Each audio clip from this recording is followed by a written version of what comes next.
السلام عليكم. بسوي معكم مكرونة كنالوني، مكرونة بحشوة اللحم مفروم على شكل المواسير الطويلة هذه، شفتوا؟ بسوي فيها الحشوة. أسلق الحين موية وملح وشوي زيت وارجع لكم. عندي هنا شوفوا، لا تطول، لا تخلونه يطول في موية. خلاص دقيقة دقيقة ونص خلاص تشيلونه عشان ما يصير مرة يتفتفت معكم. شفتوا هذا؟ الحين عندي هنا موية بارد، موية من بزبوز أحطه هنا. خلاص زي كذا خليه وبعدين اشيله. عندي هنا لحم مفروم، لحم مفروم انا غسلها دايم. لحم مفروم حطه في المشخال، وهذا هو بعد ما غسلت. بسم الله.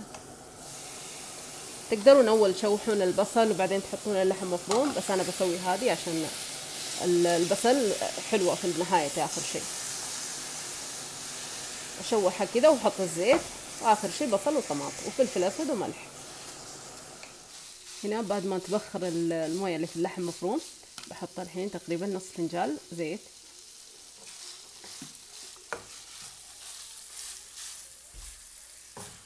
تبون بهارات تقدرون تحطون بهارات، بس انا بحط فلفل اسود وملح، نص ملعقه فلفل اسود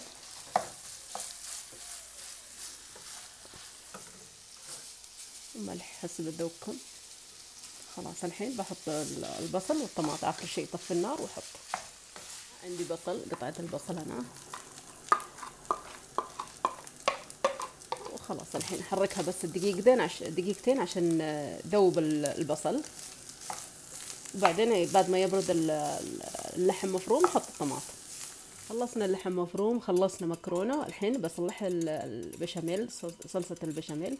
عندي هنا لتر حليب، عندي هنا قدر بحط ملعقة زبدة، ملعقة زبدة وملعقتين زيت. بسم الله. هنا عندي ملعقتين زيت، ملعقة. تقدرون تصلحون بزبدة كله باختيار لكم. عندي هنا نص كوب دقيق أبيض. خلاص بس أحمسها شيء بسيط، دقيقة كذا. حمصت دقيق مع الزبدة والزيت. شوفوا أنا ما كثر زيت والزبدة، صار عندنا زي هذه الشكل. شفتوا؟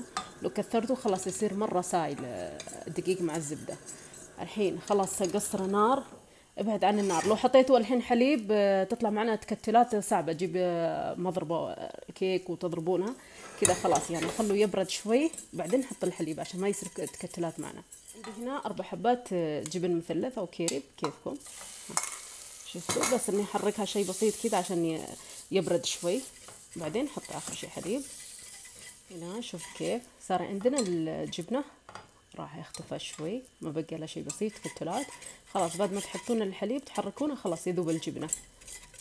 خلاص لو حطيتوا حليب على طول تطلع معكم تكتلات صعبة، يعني تجيبون المضرب وتضربونه وزي كذا. انا اسويها كذا احسن.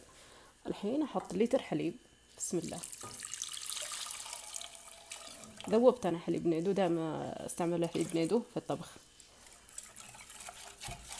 خلاص احركها ونحط اخر شيء فلفل اسود وملح ويثقل قوامه. خلاص اطفي النار. بحط فلفل اسود وملح، لو فلفل ابيض بعد حلو، بس انا ما عندي فلفل ابيض. شويه ملح.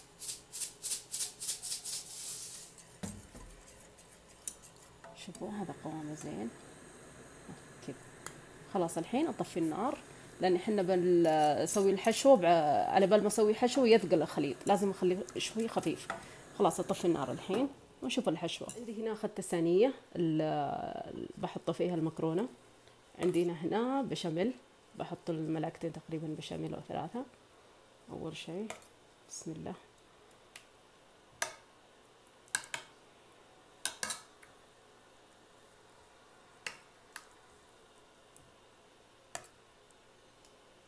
خلاص الحين نسوي الحشو. هنا بعد ما برد اللحم مفروم اخر شيء حط الطماط، قطعة الصغار طماط، حبة واحدة قطعة الصغار.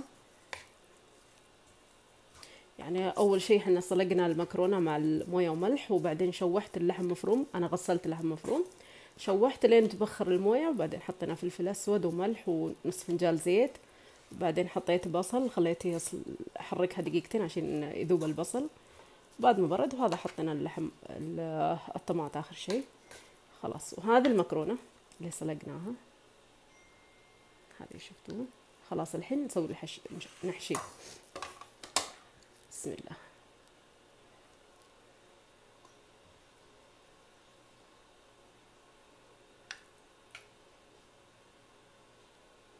وبسوي باليد لأنه صعبة شويات.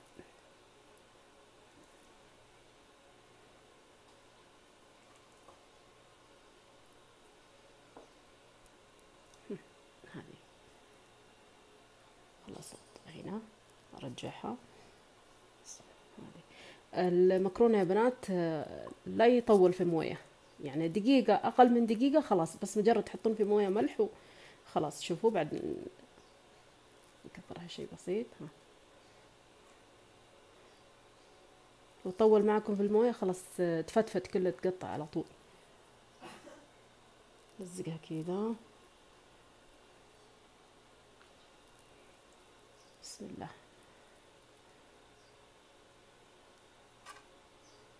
خلاص نفس الطريقة كذا كمل الكمية هذه كلها وارجع لكم. أنا كملت الكمية كلها. عندي هنا شوفوا هذا مفكك شوي بس ما خليه، سوي نحشيها خليها من فوق هنا زين. وعندي ثاني هنا فكت معنا ما ارميه، حرام ياكلون العيال. خلاص سوي الحشوة ونرجعها مكانها. تحت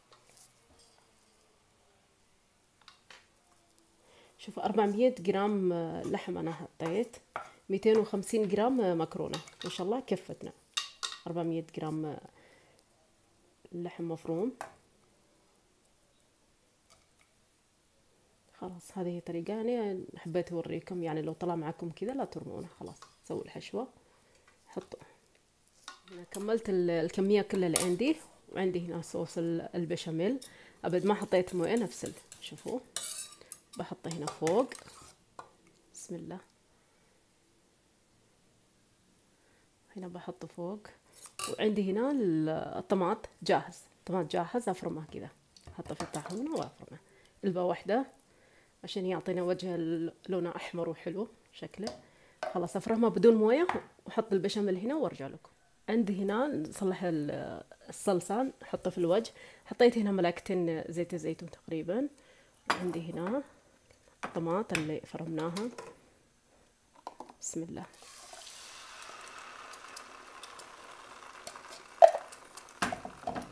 انا ما حطيت البهارات في اللحم مفروم، هنا حطيت بهارات مشكل، شوي شطه كشميري، الكركم ما حطينا كركم هالمره ولكن، وملح.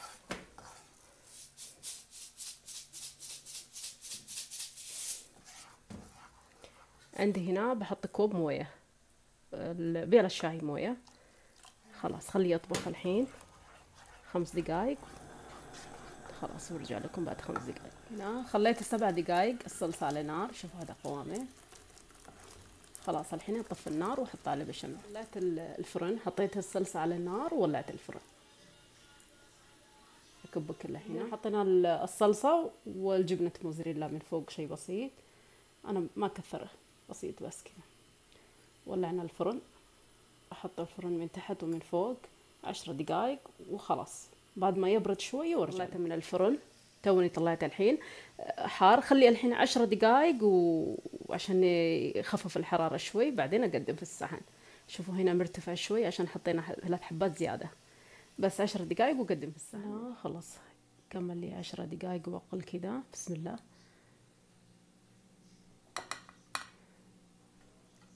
وهذا كنالوني اللي سويت معكم،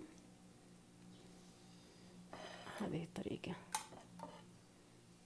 شوفوا اذا ما تبون علبة او القوطي طماط جاهز، تقدرون تفرمون طماط مع الصلصة. واذا عندكم ورق روزماري تقدرون تحطون شوية ورق روزماري، لان عندي نبتة خربانة وخلاص رميت ما حطيت انا. وصلصة اذا تبون بس من وسط تقدرون تحطون، انا حطيت هبيت على الوجه كله، تقدرون تحطون من الوسط، اختيار لكم. طريقة سهل، جربوها ان شاء الله تعجبكم. علينا وعليكم بألف عافية. كانت معكم ام غزال، استودعتكم الله.